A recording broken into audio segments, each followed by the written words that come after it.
성도 여러분, 한 주간 잘 지내셨습니까? 우리가 두 개의 태풍을 지나고 또 하나를 맞이해야 되는 상황이네요. 우리 이번 한 주도 하나님의 특별한 보호하심이 우리 성도님들과 함께 하시기를 간절히 바랍니다. 에베소서 4장 13절로 14절의 말씀입니다. 모르드게가 그를 시켜 에스더에게 회답하되 너는 왕궁에 있으니 모든 유다인 중에 홀로 목숨을 건지리라 생각하지 말라. 이때에 내가 만일 잠잠하여 말이 없으면 유다인은 다른 데로 말미암아 노임과 구원을 얻으려니와 너와 내 아버지 집은 멸망하리라. 내가 왕후의 자리를 얻은 것이 이때를 위함이 아닌지 누가 알겠느냐 하니. 어떤 글을 읽다가 한 분이 어떤 그림을 본 적이 있었던 것 같아요. 한 독일인이 그려놓은 구름의 나라라는 그림인데요. 제가 그 그림을 찾아보려고 인터넷을 뒤져도 찾을 수가 없었습니다. 그래서 비슷한 구름의 나라 같은 사진을 지금 PPT로 띄웠는데요. 어떤 분이 이제 이 구름의 나라라는 이 그림을 보게 되었어요. 긴 복도처럼 생긴 화랑 맨 끝에 이 그림이 전시가 되어 있었는데요. 처음에는 도무지 무슨 그림인지 알아보기 힘들었대요. 언뜻 보면 온갖 색깔로 뒤범벅된 난잡스런 낙서처럼 보이다가 가까이 다가서면 온 하늘을 덮은 구름처럼 보이고 더 가까이 다가가 들어보면 낙서도 구름도 아닌 아주 뚜렷한 모습을 지닌 아주 많은 천사들의 무리를 나타냈다고 합니다. 저는 이 글을 읽으면서 뭔가 우리의 삶을 잘 묘사해 놓은 것 같다라는 생각을 하게 되었어요.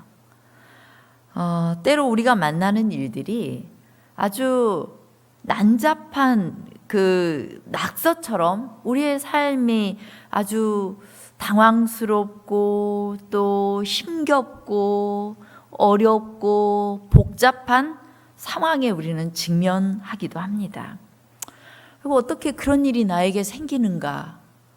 또 뭐 요즘 코로나 사태가 이게 한두 달도 아니고 너무 길어지니까 어때요? 사람들의 마음속에는 어떻게 이런 일이 생기나?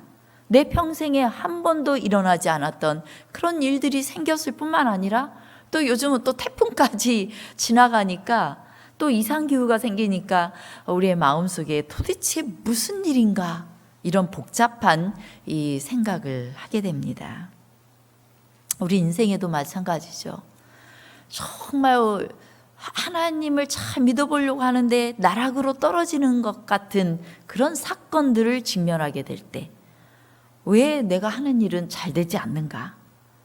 이런 생각을 하게 되고 원망하고 불평하게 되고 또 재수가 없다고 생각하게도 됩니다. 그러나 그것들은 독일인이 그렸던 구름의 나라처럼 어쩌면 큰 섭리에, 하나님의 섭리에 조각들일 수 있을 것 같아요. 그리고 그 조각마다 하나님의 거룩하신 섭리 속에 어마어마한 큰 의미를 담은 큰 어떤 그 일을 이루신 하나님의 섭리가 들어있는 것이 아닌가 이런 생각을 합니다. 저는 이 시간 이때를 위함이 아닌가라는 주제로 하나님의 말씀을 대원하고자 합니다. 자, 성경에는 여성의 이름을 표제로 내세운 책이 2권 있습니다. 생각나는 책이 뭐예요?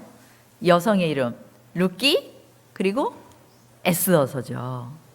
근데 가만 생각해 보면 이 룻기서는 이방 여인이었는데 유대인하고 결혼해서 이스라엘로 이주해 온 이방 여인에 대한 기록이에요. 그런데 에스더서는 뭡니까? 에스더는 유대인인데 이제 전쟁 포로로 잡혀가가지고 바벨론 땅으로 옮겨져서 이방인 왕과 결혼해서 그 땅에 남게 된 유대인 여성에 대한 이야기입니다. 참 묘하지 않습니까? 이게 우연인가요?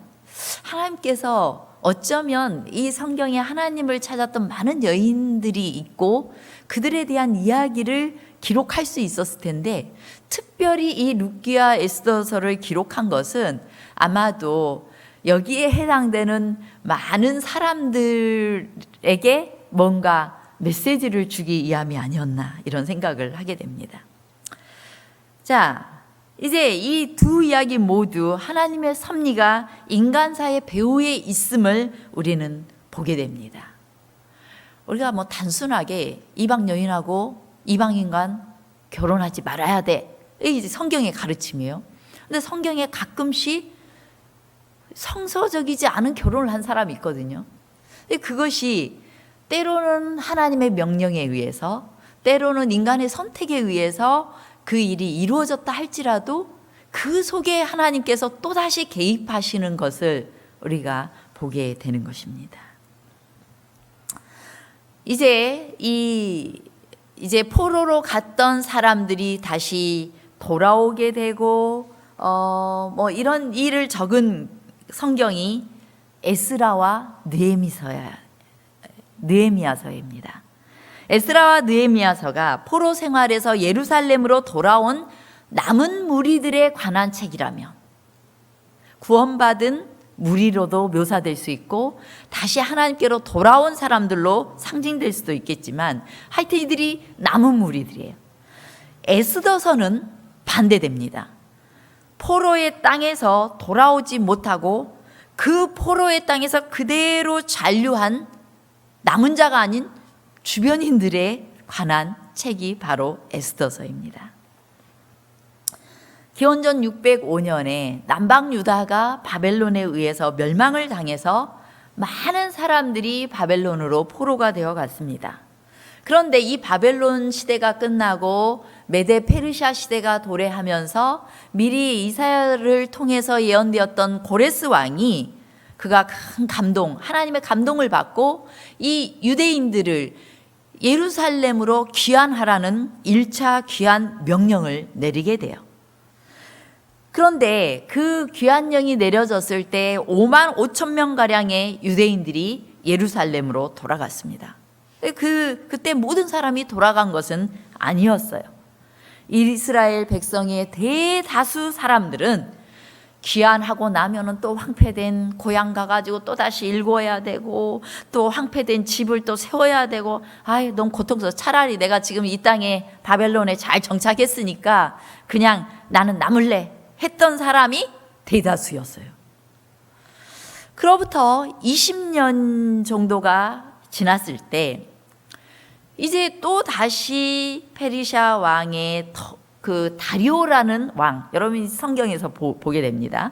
다리오 왕이 더 좋은 조건으로 유대인들은 하나님의 그 감동 속에서 유대인들은 이 예루살렘으로 돌아가도 좋다라는 두 번째 귀환령을 내리게 됩니다. 좋은 조건을 내걸었어요. 그래서 하나님께서는 이제 이 메데 페르시아 영토에 거주하는 유대인들이 예루살렘으로 돌아갈 수 있는 아주 좋은 기회를 마련해 주신 겁니다. 하나님께서는 백성들이 돌아가기를 원하셨을 거예요. 그런데 하나님께서는 미리 뭘 내다보셨냐면 이 다리오 왕 시대가 끝나고 나면은 유대인들에게 큰 위기가 있을 것을 내다봤어요.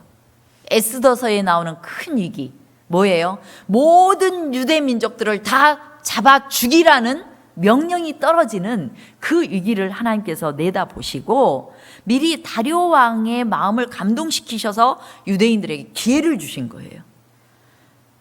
그리고 특별히 스가랴 선지자를 통하여서 메시지를 주십니다. 스가랴 2장 6절로 9절에 이 메시지를 주셔요. 오호라 너희는 북방 땅에서 도피할지어다 여호와의 말씀이니라. 이는 내가 너희를 하늘 사방의 바람같이 흩어지게 하였음이니라. 여호와의 말씀이니라. 바벨론 성에 거주하는 시온아 이제 너는 피할지니라. 예, 지금 너희들 북방 땅에 거하고 있는 너희들 빨리 도피하라. 시온아, 시온은 이스라엘을 가리켜요. 이제 너는 빨리 피하라. 스가랴 선지자를 통해서 간절히 호소했어요. 그리고 하나님께서 그들이 피해 갈 수 있는 길을 내셨어요. 다리오 왕을 통해서.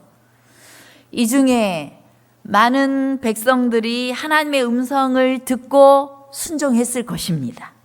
그래서 꽤 많은 사람들이 또 다시 예루살렘으로 귀환하게 되었습니다.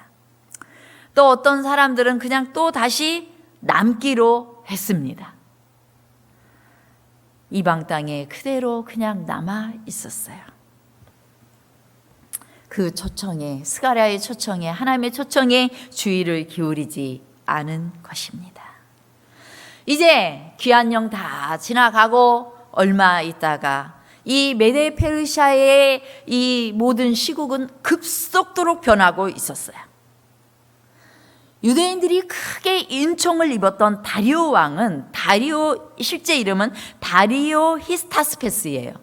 그런데 이 왕이 자신의 왕위를 누구에게 물려주냐면 크세르크세스 왕에게 계승을 합니다. 이 사람이 성경에 나오는 에스더의 남편이 된 아하수에로 왕이에요. 선지자왕 600페이지에 이렇게 말씀하십니다. 도피하라는 기별을 무시한 유대인에게 무서운 위기가 크세르크세스 통치 기간에 있었다. 이제 그들은 하나님께서 준비하신 도망할 길을 이용하기를 거절하였으므로 죽음에 직면하게 되었다. 네, 하나님의 명령에 순종하지 않았던 백성들이 아직 바벨론 땅에 남아 있어서 그들이 이제 초죽음될 상황 속에 또 남겨진 것입니다. 자, 무슨 일이 일어났어요? 그런데 그 이야기가 바로 에스더의 이야기예요. 하나님께 아직 순종하지 않고 예루살렘으로 귀환하지 않은 이런저런 이유 때문에 아직 그 성을 빠져나가지 못했던 그 백성들, 하나님의 백성들. 그런데 하나님께서는 아직도 그 백성들에게 기회를 주고 계셨어요. 이방 땅에서 떳떳하지 못한 삶을 살아가는 백성들의 삶에도 여전히 관여하고 계셨다는 것은 우리에게 얼마나 큰 위로가 되는 말씀인지 모르겠습니다. 하나님께서 1844년 이후에 정말 마지막 때에 살고 있는 우리들에게 끊임없이 하나님의 기별을 주고 하나님께 돌아가도록 하고 그리고 하나님 안에서 살도록 하지만 그 기별을 거절하고 또 무시하고 그냥 어정쩡하게 살아가고 있는 이 라우디게아 교회에 살고 있는 이 백성들의 삶에도 하나님께서 관여하고 계시고 또한 우리를 구원하고자 여전히 섭리하신다는 사실은 얼마나 우리에게 감동이 되는지. 이제 그 사이에 여러 사건들이 발생합니다. 제가 이 일련의 사건들이 있었다고 했는데 귀환령이 있고 그 다음에 그 와중에 이 아하수에로 왕의 왕비가 꽤 현명한 왕비였어요.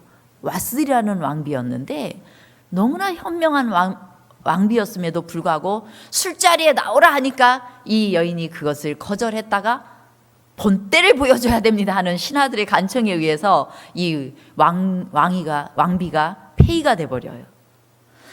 그러고 나서 이제 에스더가 왕비가 되어지는 것입니다. 자, 이런 사건들이 생겨요.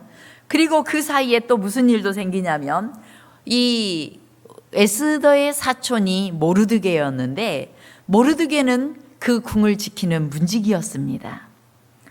그런데 그 모르드게가 그 나라의 이인자 하만에게 아주 예배드리는 공손한 형태로 인사를 하지 않는다는 것 때문에 미움을 받게 되었어요. 그래서 이 하만이 너무 열받아가지고 니까짓 거 너 죽을 줄 알아 하고 모르드게를 죽일 뿐만 아니라 모르드게가 속한 유대인까지 다 죽이겠다는 마음의 계획을 세우고 이제 왕의 신뢰를 받고 있었기 때문에 하만이 왕에게 가서 잘 꼬여서 이 유대 민족을 날 잡아서 다 죽이도록 명령을 내리게 되는 것입니다. 이 페르시아 법은 절대로 한번 왕이 도장을 찍으면 바꿀 수 없는 법이었어요. 그래서 유대인들은 다 죽게 된 것입니다. 이것에 대해서 사단은 이야기를 합니다. 사단이 이 모든 일을 한 것임을 우리가 알 수 있는데요. 잠깐만요. 파워포인트를 잠시 보겠습니다.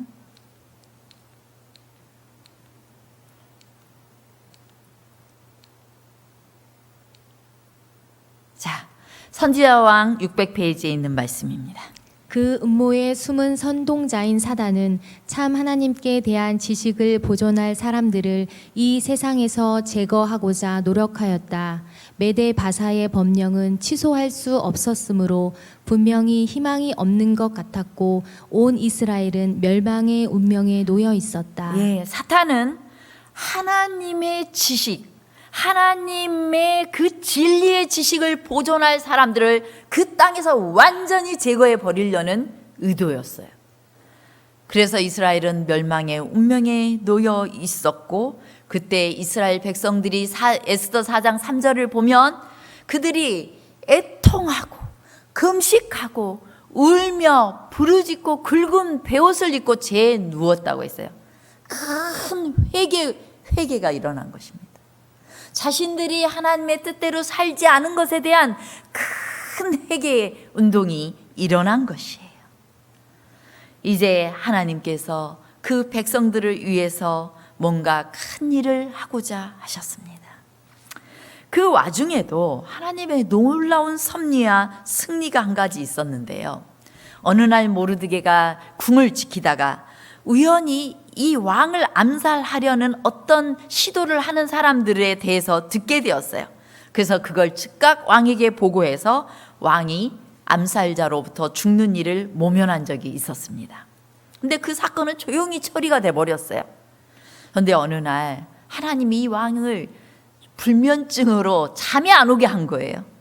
그래서 잠이 너무 안 오니까 이제 저 역사 자료, 기록해 놓은 사료를 가지고 와서 읽어라 하는데 그 사료를 읽는 중에 모르드게에 대한 기록이 쫙 있는 겁니다. 그 사람이 암살자에 대해서 보고를 해가지고 자기가 살게 되었는데 아무런 상도 내리지 않은 것을 알게 되었어요. 그래서 이제 왕 앞에 마침 또 하만이 또 들어오게 되었고, 하만에게 이야기합니다. 너라면 나의 가장 정말 나를 살게 한 사람에게 무슨 상을 주면 좋겠냐 하니까 하만이 그래, 그 상을 받을 사람은 나밖에 없지 하면서 왕이시여 하면서 말을 합니다. 에스더 6장 7절로 9절에 보면 하만이 이렇게 제안을 해요. 왕께서 사람을 존귀하게 하시려면 왕께서 입으시는 왕복과 왕께서 타시는 말과 머리에 쓰시는 왕관을 가져다가 그 왕복과 말을 왕의 신하 중 가장 존귀한 자의 손에 맡겨서 왕이 존귀하게 하시기를 원하시는 사람에게 옷을 입히고 말을 태워서 성중 거리로 다니며 그 앞에서 반포하여 이르기를 왕이 존귀하게 하기를 원하시는 사람에게는 이같이 할 것이라 하게 하소서. 예, 왕이 제일 신이 많은 사람에게 어떻게 하라고요? 그 사람에게 왕 타는 마차에 태우고 왕의 옷을 입혀가지고 왕이 제일 신이 많은 신하가 그걸 끌면서 왕 앞에 이런 사람은 이렇게 할 것이다 이렇게 선언하게 하십시오라고 한 거예요. 그러니까 꼼짝없이 자기가 제일 미워했던 모르드게르에게 그렇게 하라고 왕이 명령했고, 하만은 아주 그냥 울며 겨자 먹기로 이 모르드게를 데리고 성을 한 바퀴 돌면서 그런 일을 하게 되었습니다. 정말 하나님께서는 참 멋진 하나님 아닙니까? 여러분 개개인의 삶에 하나님께서 이렇게 임하지 않으십니까? 여러분들을 미워하고 싫어하고 하나님 믿는다는 것 때문에 또 여러분들을 욕하고 혹은 여러분들에게 손해를 끼쳤던 사람들을 여러분들이 그냥 선으로 묵묵히 대할 때 오히려 하나님께서 일하셔서 그의 입을 잠잠케 하시고 여러분을 높인 일이 많이 있지 않습니까? 하나님은 그런 멋진 하나님이십니다. 그런데 이렇게 일하고 나서 하만은 머리 싸매고 누웠어요. 너무 열받아가지고. 그럴 때 이 하만의 아내가 참 지혜로웠던 것 같아요. 그리고 지혜로운 한 친구가 있었는데 이 모든 된 일에 대해서 하만에게 이렇게 이야기합니다. 모르드게가 과연 유다 사람의 후손이면 당신이 그 앞에서 굴욕을 당하기 시작하였으니 능히 그를 이기지 못하고 분명히 그 앞에 엎드러지리이다. 예. 때때로 여러분의 삶을 보면서 주변 하나님을 믿지 않는 미신자들이 과연 하나님이 살아계신 하나 봐. 당신은 어떻게 이렇게 잘 될 수가 있지? 라고 하십니까? 예, 바로 하나님의 섭리 속에 우리가 있기 때문인 것입니다. 지혜로운 이방인들은 그걸 알아봐요. 이제 그 다음 부분을 보겠습니다. 예지와 섭리. 자, 예쁜 수가 보입니다. PPT에 보면 예쁜 수가 놓이는데 이 아름다운 예쁜 수 뒷면을 보면 어떻습니까? 아주 복잡하게 얽혀 있는 것입니다. 그런데 이 복잡하게 얽혀 있는 것은 앞면의 아름다운 수를 완성시키기 위한 과정인 것입니다. 우리 인생도 이와 같습니다. 우리가 흔히 무슨 형상인지 분간하기도 어려운 그 뒷면에 맞닥뜨리게 될 때 우리는 뭔가 당황하지만 실은 멋지게 완성된 우리 삶의 거룩한 섭리 속에 완성된 멋진 모습들을 보게 되면 금세 우리의 불평과 탄식은 사라지게 되는 것이에요. 그래서 여러분들 어떤 일에 직면하면 불평하는 일을 쉽게 하지 마세요. 하나님의 섭리 속에서 그 일이 꼭 그 어마어마한 일을 이루기 위하여 꼭 필요했기 때문에 그 일이 허락되어진 것인데 그걸 막 불평하고 있는 거예요. 불평하지 말고 그 속에서 하나님의 손에 나를 맡기는 거예요. 하나님의 뜻을 찾아보는 거예요. 그리고 조금 지나면 이래서 그 일이 필요했구나 이걸 알게 돼요. 그래서 우리 그리스도인들은 불평하지 않는 것입니다. 에스더서도 이 수틀의 앞면하고 뒷면처럼 구성이 되어 있습니다. 에스더 1장부터 5장까지는 뒷면 같아요. 하나님의 여러 어마어마한 사건들이 막 벌어집니다. 위기가 있습니다. 그리고 6장부터 10장까지는 하나님이 어떤 방식으로 그 문제들을 풀어내는지 하나님의 활동과 하나님의 섭리들에 대해서 기록하고 있습니다. 하나님의 섭리는 모든 것을 다 아시고 모든 것을 내다보시는 하나님의 예지에 근거한 하나님의 공급하시는 활동들이에요. 바로 모든 걸 하시는 하나님이 그냥 지금 힘든 일도 괴로운 일도 억울한 일도 기쁜 일도 다 허락하셔서 그걸 가지고 놀라운 큰 섭리를 만들어 내신다는 것입니다.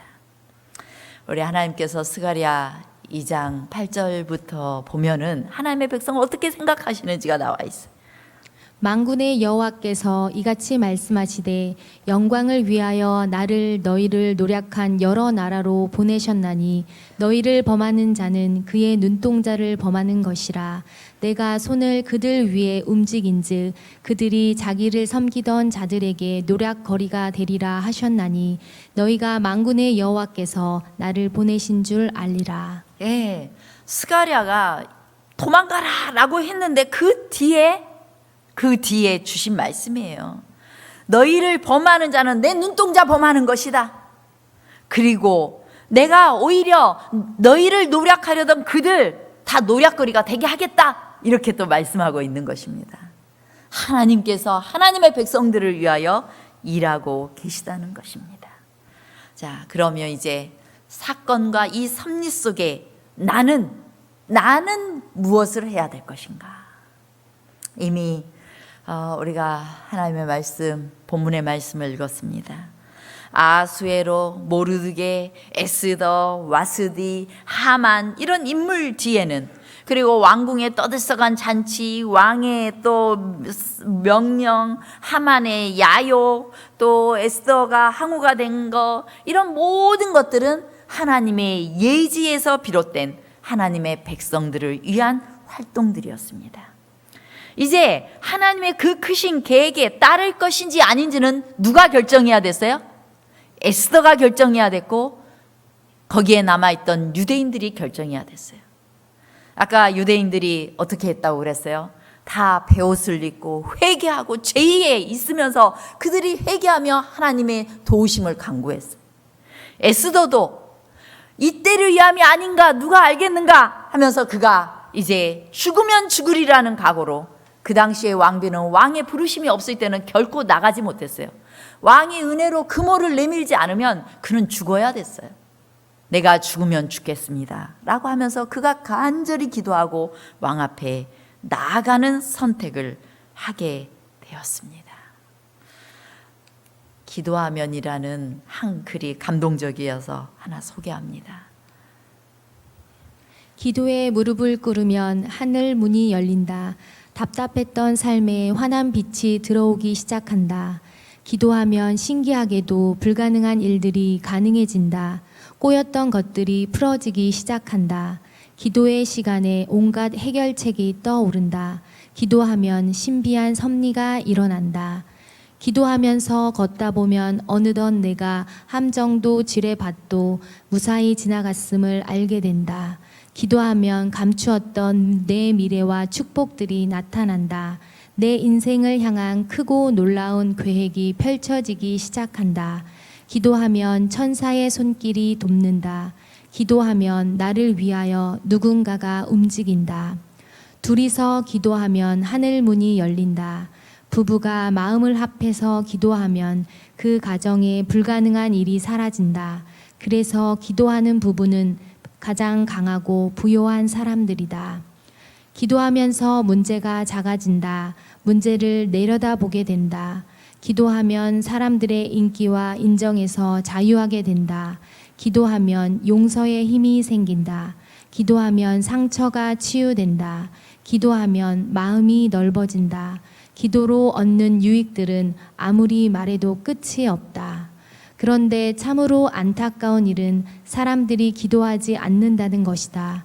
그래서 그 놀라운 약속에도 불구하고 여전히 가난하고 비천한 단계에 머물러 있다. 점점 활동은 많아지는데 기도는 줄어들고 세련미는 더해가는데 능력은 사라진다. 그러나 당신이 기도하면 지금도 기적은 일어난다. 당신이 기도하면 더 깊은 은혜의 사람, 더 놀라운 능력의 사람이 될 수 있다. 중요한 것은 하나님의 능력과 도우심을 구하는 것이었습니다. 모르드게는 하만의 목적이 좌절될 것이라는 하나님의 은혜로운 약속과 확신에 대해서 신뢰를 단언했습니다. 하나님 반드시 구원할 거다. 반드시 누구를 통해서든 구원할 건데 네가 그 일을 하지 않는다면 누구를 통해서도 할 거다. 그렇게 단언하면서 에스더에게 조언을 하게 되죠. 그는 어떤 방법으로 하나님께서 그 구원을 이룰지는 잘 몰랐지만 어떻게든지 구원이 이르러 올 것을 확신했고 기도했습니다. 그리고 이제 기도 후에 에스더는 왕 앞에 나아갔고 이제 놀라운 일을 하나님께서 하게 되시죠. 그때가 이 에스더가 왕후가 된 지 4년이 조금 넘는 해였습니다. 그런데 이 에스더가 어떻게 살았느냐가 굉장히 중요했을 거예요. 그의 삶이 왕에게 신뢰를 받을 만한 삶이었던가, 그의 삶의 증거와 그리고 그녀의 기지와 또 인내와 그녀의 판단에 따라서 하나님의 백성들이 구원받느냐 마느냐의 큰 일이 맡겨졌어요. 하나님이 어떻게든 하긴 하는데 꼭 누구를 통해서 하세요? 인간을 통해서 하고 계시는 것입니다. 왕은 그녀에게 금호를 내밀었습니다. 왕은 그녀의 평소의 모습을 신뢰했습니다. 그리고 그러한 에스더를 사용하셔서 하나님께서는 하나님의 섭리를 이루셨습니다. 우리가 하나님의 섭리를 거스르지 않기 위해서는 하나님의 섭리의 움직임을 읽을 줄 알아야 됩니다. 요셉에게 있어서 총리가 되기까지, 총리가 되어 그의 이 민족들을 구원하기까지 반드시 필요했던 게 뭐예요? 그를 판 형제들과 보디발의 아내였어요. 그들이 제일 나를 고통스럽게 했던 존재들인데 그들로 인하여서 하나님의 섭리가 이루어진 것입니다. 그래서 우리가 어떤 그런 사건들에 대해서 자꾸 불평으로만 끝내버리면 거기에 머물 수밖에 없어요. 망가져요. 그런데 그걸 하나님의 거룩한 섭리의 눈으로 볼 수 있는 눈이 바로 우리에게 있어야 된다는 것입니다. 이제 모르드게는 페르시아의 이 두 번째 권력자의 지위에까지 올라서 큰 왕의 사랑과 존경을 받게 되었습니다. 정말 놀라운 일이에요. 하만은 죽게 되고 하만의 가족들 죽게 되고 오히려 그 날이 구원의 날이 되었어요. 자, 이것이 이 시대를 살고 있는 우리들에게는 어떤 의미를 가지고 있는가? 선지자왕 605페이지에 이렇게 말합니다. 에스더 시대에 하나님의 백성에게 이른 시련은 그 시대에 국한된 특별한 경험이 아니다. 세상 끝날까지 여러 시대를 내려다본 계시자는 용이 여자에게 분노하여 돌아가서 그 여자의 남은 자손 곧 하나님의 계명을 지키며 예수의 증거를 가진 자들로 더불어 싸우려고 바다 모래 위에 섰더라고 선포하였다. 과거 여러 시대를 통하여 사람들로 하여금 참 교회를 박해하게 한 동일한 정신이 장래에도 하나님께 대한 충성을 지키는 사람들에게 동일한 행동을 하고자 할 것이다. 지금도 이 마지막 대쟁투를 위한 준비가 이루어지고 있다. 예. 이 에스더서에 있는 이 사건이 뭐하고 연관된다고요? 마지막 시대, 이제 최후의 대쟁투가 벌어지는데 요한계시록 12장에 있는 12장 17절에 있는 사탄이 하나님의 백성들과 싸우기 위하여 바다 모래 위에 서 있더라는 이 예언이 바로 이 에스더서에 있는 사건하고 비슷한 사건이라고요. 그리고 하나님께서 우리를 위하여 싸우시겠다고 말씀하십니다. 사탄은 이제 마지막 시대의 계명을 지키는 하나님의 십계명을 온전히 옹호하고 말씀대로 순종하는 적은 재림 성도들, 그리고 이 남은 무리인 이 재림 성도들 중에서 모르드게 같은 사람들을 사단은 보게 될 것이고, 사단은 모르드게 같은 이 사람들, 재림 성도들이 눈의 가시처럼 못마땅할 것이고, 이들을 망하게 하기 위하여서 큰 법령을 선포하게 될 것입니다. 우리는 예언 공부를 통해서 이미 알고 있어요. 무슨 법령이 이제 이 시대엔 선포하게 될 거예요? 마지막 하나님의 계명을 무시한 로마 법방이 이 바꿔놓은 하나님의 계명을 무시한 그것들을 따르는 무리들과 그렇지 않는 무리들 사이에 그 큰 전쟁이 있게 될 것인데, 마지막에는 일요일 휴업령이 있게 될 거라는 거예요. 일요일 휴업령을 통하여서 그것을 지키지 않는 사람들을 공격하라는 명령이 내려질 것이 예언이 되어 있는 것입니다. 그 공격의 타겟이 누구예요? 재림 성도들이에요. 하나님께 충실한 재림 성도들이에요. 어정쩡하게 교회 다니는 사람들은 별로 공격 대상이 아니에요. 그때도 여전히 타협할 겁니다. 사단은 그들을 무서워하진 않아요. 그냥 어정쩡하게 안식일이 뭐 별 의미도 없고 그냥 그날 여러 교회 중에 한 교회 그냥 나가고 있고, 이런 사람은 큰 타겟이 안 돼요. 그런데 정말 하나님의 뜻에 올곧게 서는 사람들은 타겟이 될 것입니다. 선지자 왕에 또 이렇게 말합니다. 성경상 안식일의 옹호자들에 대하여 성경이 이렇게 말씀하신다란 말을 할 수 없으므로 그 부족을 보충하기 위하여 그들은 억압적인 법령에 호소할 것이다. 인기와 후원을 얻기 위하여 입법자들은 일요일 법령에 대한 요구에 응할 것이다. 그러나 하나님을 경외하는 사람들은 십계명을 범하게 하는 제도를 받아들일 수 없다. 이 전쟁 마당에서 진리와 오류 사이에 마지막 큰 싸움이 벌어질 것이다. 예, 어떻게 민주사회에서 일요일을 강제로 지키게 하는 혁명이 일어날 수 있을까? 하지만 그러니까 인기를 얻어서 내가 뭐가 되기를 원하는 정치인들에게는 이 일이 가능하다는 거예요. 종교가 정치에 개입하면 안 됩니다. 교단의 이름으로 정치에 개입하면 안 돼요. 그것은 하나님의 뜻이 아니에요. 모든 권력자는 하나님께서 주신 권력이에요. 그래서 그가 내 정치 성향하고 맞지 않더라도 우리가 존중해야 돼요. 그런데 그 정치인들을 뒤로 어떤 힘을 이용해서 이 법령이 세워지는 일이 있게 될 거라는 거예요. 분명히 있게 돼요. 그런데 그럴 때 하나님께서는 모르드게의 시대에 보호하신 하나님께서 당신의 진리와 당신의 백성을 옹호하실 거라고 이미 약속하십니다. 사단의 세력들이 하나님의 백성들에게 사형을 언도하고 피를 흘리려 할 때 계속적으로 재앙이 일어날 거예요. 지금 이게 이 재림의 징조들이라고 하잖아요. 여러 일어나는 이 이상 현상들이. 그런데 지금은 자비가 섞인 징조들이에요. 그래서 어떤 세계에서 동시다발로 동시에 일어나진 않아요. 곳곳에서 일어납니다. 그럴 때 우리에게 빨리 하나님께 돌아가라는 그런 호소들이에요. 근데 이제 일요일 법령이 일어나고 그 다음에 하나님의 백성들이 이렇게 백성들과 사단의 편에 선 사람들이 나누어지게 되는 때에는 더 이상 자비가 섞이지 않은 재앙들이 일어날 것입니다. 계시록 16장에 그 재앙들이 묘사되어 있는데요. 악하고 독한 총기가 나고 바다가 피같이 변하고 모든 생물이 죽고 물이 피가 되고 이런 재앙들이 있게 될 것입니다. 그리고 해가 권세를 받아 불로 태워지는 재앙들이 있게 될 거예요.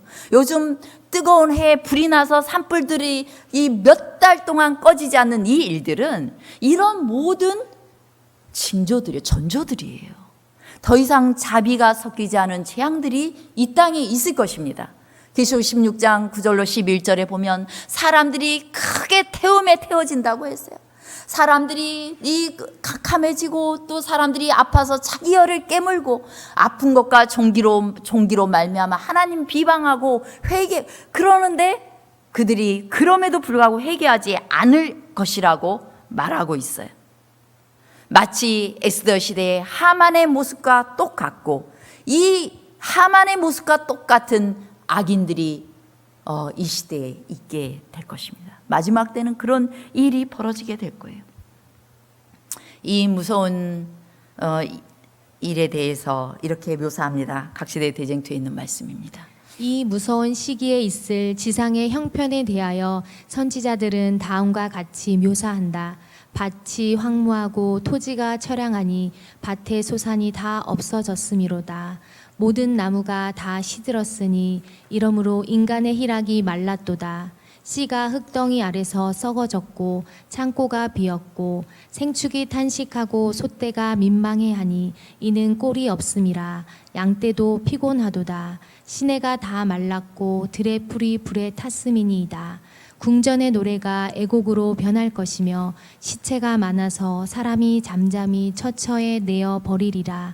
이는 주 여호와의 말씀이니라. 예. 전염병이 지나가고 또 장마가 지나가고 태풍이 지나가고 모든 걸 다 쓸어버리는 일들이 처처에 있게 될 거예요.